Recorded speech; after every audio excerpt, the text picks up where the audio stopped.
अगर हमें जाना है तो देवादिदेव महादेव की शरणागति में एक लोटा जल चढ़ाकर बाबा को प्रार्थना कर कर भगवान शिव से विनती करना है, बाकी का किसी से नहीं। कौन आए? आज के जमाने में बहुत दिखावा होता है, ढोंग प्रपंच होता है, उसमें हमें नहीं पता। कोई कहे वहां चले जाओ, वहां से ये हो जाएगा, ना ना। हमने कल कथा में कहा था कुंडली देखने वाले, पत्रिका देखने वाले ढेर सारे होंगे, पर तुम्हारा कर्म देखने वाला कोई नहीं होगा। कर्म तुम्हारा केवल देवादिदेव महादेव देख सकता है, इसके सिवा कोई नहीं देख सकता। मेरे राम जी महाराज का प्रागट्य हुआ, कौशल्या मैया की गोद में राम जी खेल रहे थे, उनका भाग्य बताने के लिए स्वयं शंकर भगवान उनका दर्शन करने के लिए गए।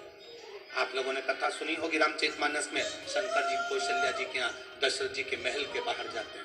भगवान कृष्ण का प्रागट्य हुआ, भगवान शंकर दर्शन करने के लिए, उनका भाग्य बताने के लिए स्वयं मेरे भगवान शंकर ब्रज की रज में चले गए। आप लोगों ने उसका भी संवाद अभी जब कोसी मथुरा में कथा हुई तब आप लोगों ने श्रवण करा। वो एक लाइन हम लोग कहते हैं, नगर में जोगी आया, देश कोई समझना,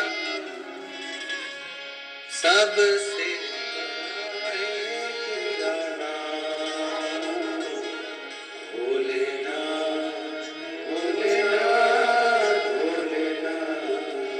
भगवान के दरवाजे पर, यशोदा जी के दरवाजे पर, नंद बाबा के दरवाजे पर शंकर उनका भाग्य बताने जा रहे हैं। ज्योतिषी कर लो, आनंद है, पत्रिका देखने वाले ढेर मिलेंगे, कुंडली देखने वाले ढेर मिलेंगे, पर कर्म देखने वाला कोई नहीं। तुम्हारे कर्म का भोग तुमको भी भोगना है, हमारे कर्म का भोग हमको भी भोगना है। बड़े से बड़ा कोई संत महात्मा जोगी सन्यासी तपस्वी साधक होगा, उसको भी भोगना।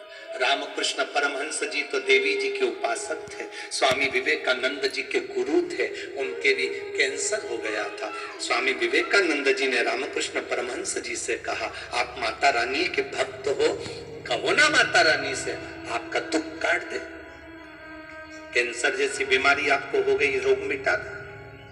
स्वामी विवेकानंद रामकृष्ण परमहंस जी से कह रहे, देवी जी तुम्हारे सामने बात करती है, मां महाकाली तुम्हारे सामने प्रकट हो जाती है, दुर्गा तुम्हारे सामने आ जाती है। स्वामी विवेकानंद जी कह रहे रामकृष्ण परमहंस जी से, आप मां से कहो ना आपका दुख काटे। रामकृष्ण परमहंस जी से बार बार स्वामी विवेकानंद जी ने कहा, आज आपको माता को कमरे में जब आप मिले तो मां से कहिएगा। रामकृष्ण परमहंस जी एक कमरे में गए और माता को याद करा, माँ आई और आते से बोली, क्या बात है बाबू, क्या हुआ? हे बाबू हुआ क्या?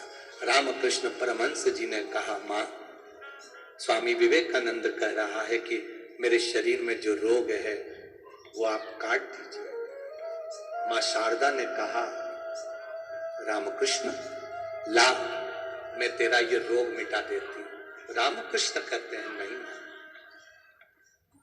आज अगर तू रोग मिटा देगी ना माँ, अगला जन्म मुझे लेना पड़ेगा, जो मैंने पूर्व में करा है उसको मुझे भोगना पड़ेगा, इसलिए अब रोग मिला है इसको भोग लेने दे। अंत में बस इतना याद रखना माँ, जब मेरे प्राण छूटे मैं तुझ में समा जाऊं और कुछ भी नहीं चाहिए, कुछ नहीं। राष्ट्र के 4